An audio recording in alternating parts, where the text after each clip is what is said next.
Welcome back to the Elevate With Us podcast. If you're new here, welcome.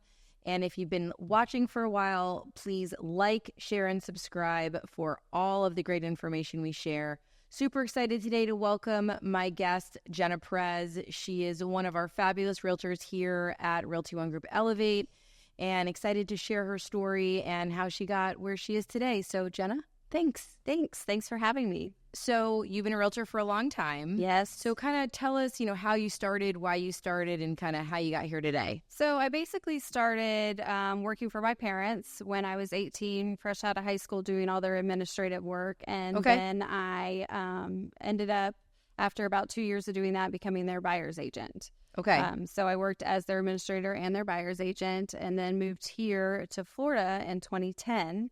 And did the same thing. I started working for someone as an admin because I wasn't familiar with the areas of Jacksonville yet. And then after about 2 years of that, branched over, got my own license, and started my own business. And I've been doing that now for 12 years here in Jacksonville. That's amazing. Yeah. It's amazing because the success rate for realtors is really low. I don't know if you know this, but, within the first 2 years, many more than half drop off. And then even after that, not many people get to the 5-year mark. So, I like to say real estate's a family business, where we both are single moms. Yep. We both have kids, and my kids are, very active in my real estate career, doing all kinds of things all the time.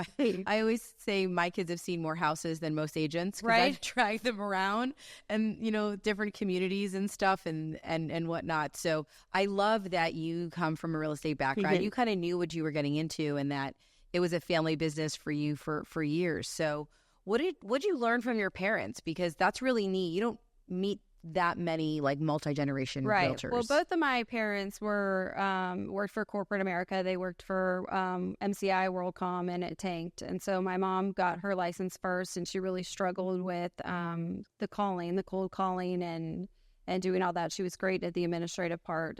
So my dad ended up stepping in and getting his license, and he was like the 𝗕𝗏𝗡 expired king.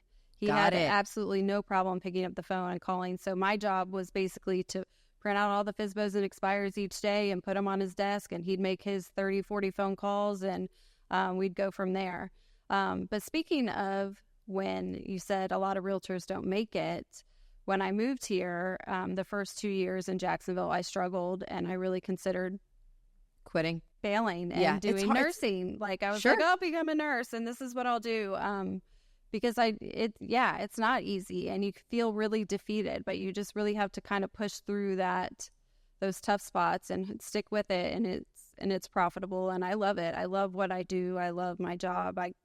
Everybody says do what you love, and I love it. I couldn't think of doing something else. No, I know. I totally get it. I mean, I think that any straight commission work is really, really hard. Yeah. And there's some quite romanticized views of what real estate's like because of the TV shows, right? Yes. I know you and I both agree that selling Sunset is 100% our life. Yes. 100%. Yes. We just sit in this super glamorous office. Absolutely. We wear glamorous clothes and gorgeous and high our heels. Big fat paychecks. Huge. We just show one house, and then that's all all the things we do. happen. Yeah. All the things happen, and it's not like that, right? It's not. When agents come in, if they're a new realtor, and if the first thing they say, I always ask, why did you want to go into real estate? And if they say it's because they like houses, I kind of know they're either not going to make it or not the right fit. Right. Because you and I both know that's dish much of real estate. For right. Sure. I mean, obviously it's a part of it, but I mean, it's really understanding the contract and protecting the customer and ensuring that the terms are right and stuff. And I know that you also, like your mom, do not love cold calling. I do not. It is not a pillar of your business, which is fine. There's a lot of different ways to sell real estate, and the amazing thing is you can watch YouTube and you can learn different ways, and a lot of them focus on 𝗕𝗏𝗡s and expireds, but it's not the only way. Yeah. So since you do have a profitable business and that's not how you sell real estate, what do you do? So I just like to love on my people. Yeah. So I am a lover on my sphere, the people that are around me, the people at my daughter's cheer or my son's baseball and football. I like to do pop buys. I like to do birthday cards. I like to do home anniversary gifts and customer events once a year. And I just love on my people and give them things here and there and keep my name fresh. And they love the little gifts. And then when they hear somebody wants to buy or sell a house, they're like, oh, Jena, let me call Jena. So Absolutely. I'd say 95% of my business is from personal referrals for just loving on my people. Which is amazing. I mean, I was talking to somebody yesterday about that they were struggling a little bit, and they're like, I want to do advertising, but I don't think I have the budget for it, because I think they were assuming they had to use like Zillow or a referral program that's like a pay-to-play game. And I said, it's not the only way to sell real estate. There's a lot of different ways. Now you're paying for advertising, right? Because you're paying for those pop buys. I pay for the gifts and the small things. But right. It's so not, either way, you're paying, but it's much less. Yes. Right. And it's much more personal. And what you're training, which sounds crazy to say, your customers, is when they think of real estate, they think of you. Right. And it doesn't happen overnight. No. So when can we go back to when you first started in real estate here in Jacksonville? Yes. So you said 2010? 2010. And about 2013 is when you started to feel it was working? Right. What were you doing in those years, if you can remember? I mean, I don't remember what I was doing in 2010. Well, I lied. I had a baby that year. But, what I did exactly, I don't know. So do you remember kind of maybe what training you were getting or what training you weren't getting, and maybe what kind of tipped the scale to feel successful? The guy I was working for, 𝗫𝗏, I'd already built a business, and he basically retired and kind of handed his business over to me. You got the little golden handshake. It's one of my dreams. Yes. When we were actually doing like Craigslist ads back then. That's what we were doing. They were the jam. We were doing Craigslist. So, that's how I got into real estate. Oh, really? I responded to a Craigslist ad. So I used to be a teacher. So I got into real estate in 2007. And the ad said, like, are you burnt out from teaching? Like, teachers make great realtors.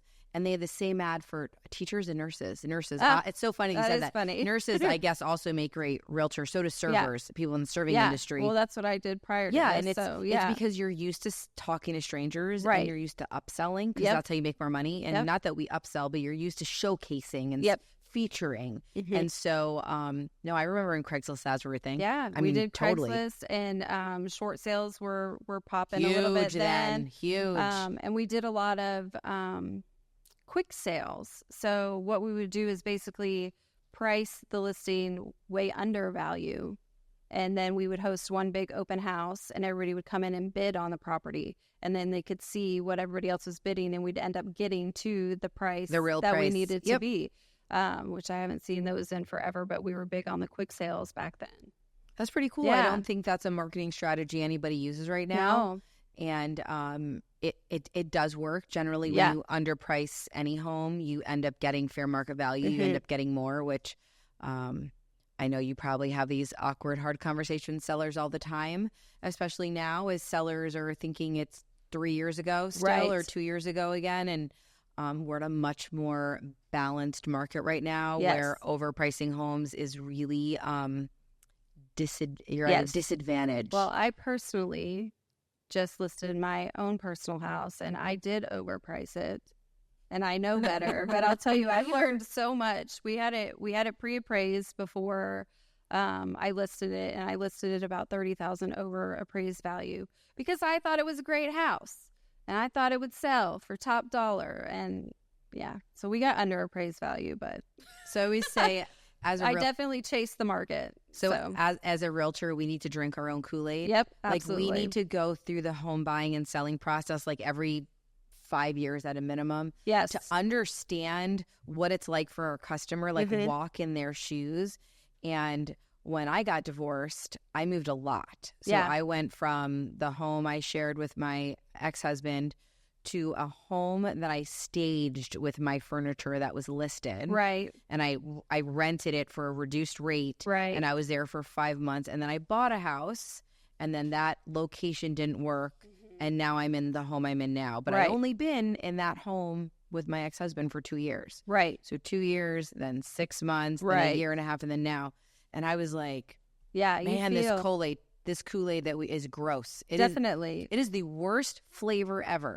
It is the worst flavor ever. Disgusting. Tastes terrible. It's very stressful. Yeah. So I'll tell you, I've bought a house, obviously, before, and that was easy peasy breezy for me. Like, it was fine. But selling, and it definitely opened my eyes, and I will be able to give better customer service to my sellers now. I agree. Especially I think it's really important. The feedback that people give when they're like, oh, your house needs too much work. I'm like, no, it doesn't.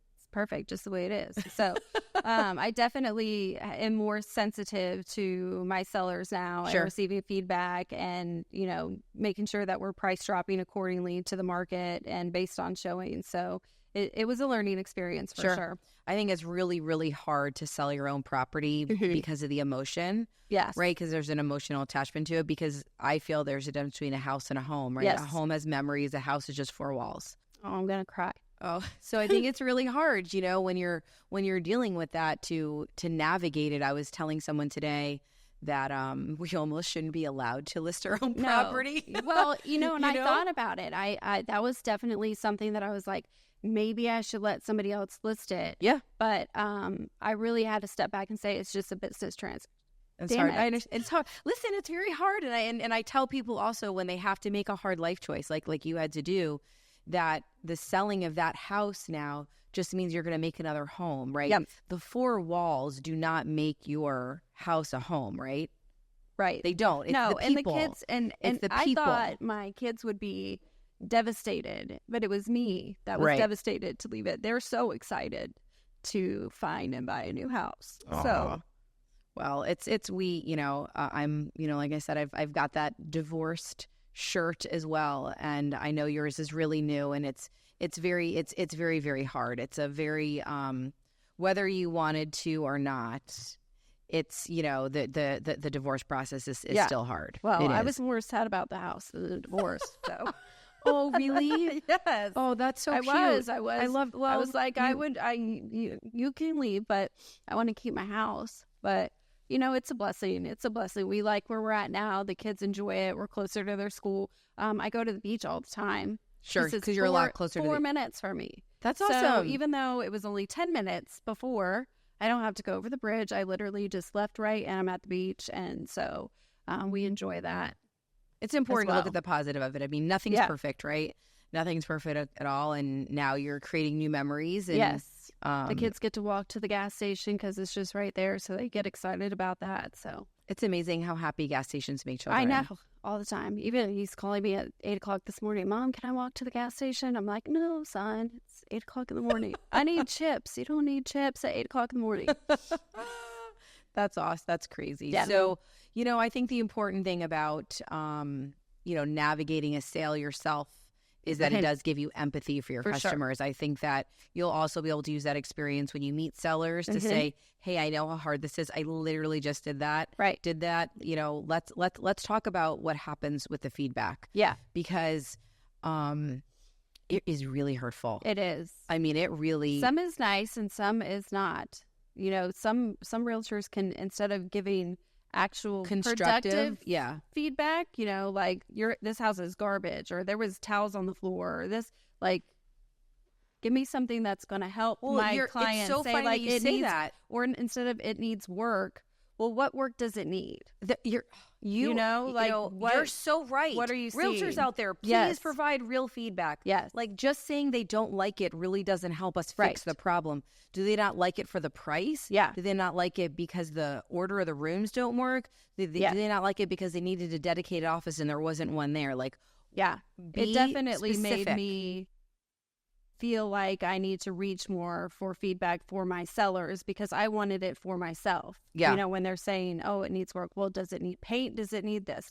It's got brand new carpet. It's got brand new flooring. It's got a brand new roof. It's got a brand new pool. It's got a brand new master bath. So what needs work exactly? Right. And what can I do? Is there, if there's a compensation I can give you for this? So like trying to negotiate and get to where they need to be. So it definitely taught me to fish more for productive feedback. Like you're like, hey, if I gave you a $10,000 credit, or $10,000 off the price, would you buy it? Right. You're so right. And if you're in any of those real estate forums on Facebook, which can be a rabbit hole or entertaining. Yes. It's very entertaining. Really entertaining.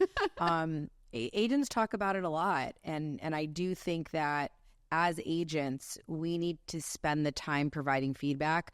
I think the crazy real estate market all of us stopped giving feedback because you just always wrote an offer. Right. So that was the feedback, right? That's like the joke is like, is that was the feedback was you got an offer. We got 10 offers now. So obviously. So, but now that ain't happening. Mm-hmm. So spend time. And I used to provide when I was working with buyers, I would provide feedback like late at night just because I would do it like while watching TV and whatnot. Mm-hmm. I love the agents who do it right away. Yes. However, I wonder if it's really value added because they're kind of rushing to check the box. Right. That I would prefer, and I'm sure you would too. Delayed. Yeah, the next day. Mm-hmm. Like, I don't need the feedback immediately. Right. Unless it's like we couldn't open the front door. Or I don't even know what I'm trying to throw out there. But let's be better. Let's talk about this in the brokerage. Yeah, we should because let's throw a post up there. I feel like it's necessary to give about how quality feedback. Yeah, because sellers really, really count on it. They do now. They do more than ever because they're not getting 100 offers the first day. Right. Yeah.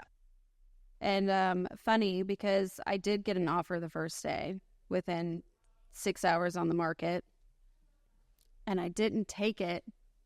And I should know better because they always say the first offer is the best offer. And so, of course, now my offer now is less than the very first offer. And I'm kicking myself because even with my last listing I had, they had an offer that was well below list price.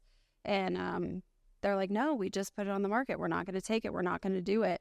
And then it sat on the market for 6 months. And then they ended up taking less than what the first offer was. It's so funny. Bird in hand. Yeah, no, it's almost always the case. I can't even think of a time when it didn't happen. And right. The other thing I was actually talking to Sam about negotiations yesterday. Mm-hmm. We're very different people. Right. We're very different people, right? We're like yin and yang and those kinds of things. And something my first broker taught me, which I probably haven't talked about enough in the brokerage, is when you as a realtor, you never want to be the one that rejects the offer. Right. You always want the other party to. You want to keep countering back and forth as much as you can and know that you put the most for the best. You did everything you could to kind of keep it together and let the other people reject. And I don't know if is that something you were taught, or what do you do with that? I don't know. I hear what you're saying, and I feel like we do always give the last and best offer and then let them walk away. But I don't know. I'd have to dig into more of that and think and focus and see if I really do that and give the best and let them walk away. Or sometimes we're just like, no. Yeah, I feel like I always give an offer back. And they're the ones to walk away. Unless it's like ridiculous. Like these investors that are like, oh, we'll give you $300 on your $650,000 house. It's 50% off. Right. We're like, do you ever get those? Yes, all the time. And you're just like, are you looking at the same property? On my house, I can't tell you how many investors I had coming at me. And we'll give you $300. I'm like, yeah, I'll give it to you for $300. It's listed at $650. Like, come on. I know, it's so crazy. I wonder. This is not an investment property. It's not a foreclosure. It's not run down. It doesn't need work. I mean, it needs cosmetic love, right? But it doesn't need work. Right. And you think you're going to get it for $300. Like, I can't. It's funny to me, though. Real estate right now, if you want my opinion on it, I'm giving it to you no matter what, it's the wild, wild west. Yeah. There's no rhyme or reason to it. You know, there's still a flow. The flow is off. Yeah. Right. It's just really off. It's really different. I agree. We keep having to adjust. Mm-hmm. We keep having to navigate new things, like especially in Northeast Florida, you partner the lawsuit and the changes in our industry with the fact that we are now navigating new contracts. Yep. You pair that with that Florida Association of Realtors is unveiling new contracts. So, there's just, we're like playing Frogger at all times. Oh, I loved Frogger as a kid. See, it's my favorite. Do you not feel we're navigating? Yes. Just dodge, like all the time, trying to just stay ahead of it. Right. It can be really tough. So let's backtrack. So what year did you get that little golden handshake from that agent? It was probably 2013, 2014, I believe. Okay. Yeah. And at that time, you were with Keller Williams, which is the brokerage you'd been with kind of from the beginning. Yes. Were your parents with Keller Williams in Georgia? So my parents were initially with Keller Williams, and then they switched to Coldwell Banker because they only had to pay a transaction fee there, whereas Keller Williams was taking their 36%. And then they ended up switching to RE/MAX. Okay. And I don't remember what the reason was. I think it was because of the branding. I guess they felt like they weren't getting as much business with a discount broker as with a branded business. Okay. And so they were with RE/MAX. So I was working with RE/MAX, but when I moved down here, down, up, down. Yes, yeah. We'll take it. I went to a Keller Williams office. Okay. Because that's what I was most familiar with. Right. It just felt more like home. Yeah. Which I get it. I mean, I was with we were with the same Keller Williams office. You were with Atlantic Partners? I was Jack's Beaches, and then I moved to Southside. Got it. And I was at the St. Augustine office. So, right. I mean, I get it. It's Keller Williams offers some great stuff. And so you were with Keller Williams until what, 2 years ago? 2 years ago. Almost 2.5 now. Yeah. And you joined us, which we were super Best excited about. Best decision ever. I love that, which is so funny because I do not think we met in person. No. Before you joined. We Correct. had just phone calls. Yeah. And we had tried, you'd call me. Yes, it was so much phone tag, I remember. So much. And I think our first real conversation, you were at a cheerleading competition. Yes. That's when we finally connected. Yeah, doing her makeup. And, you were like, listen, we're just going to talk. We're just going to have this conversation because there's nothing in front of me right now. And I can do this while I'm on the phone with you. And stay tuned for part 2 of this Elevate with Us podcast.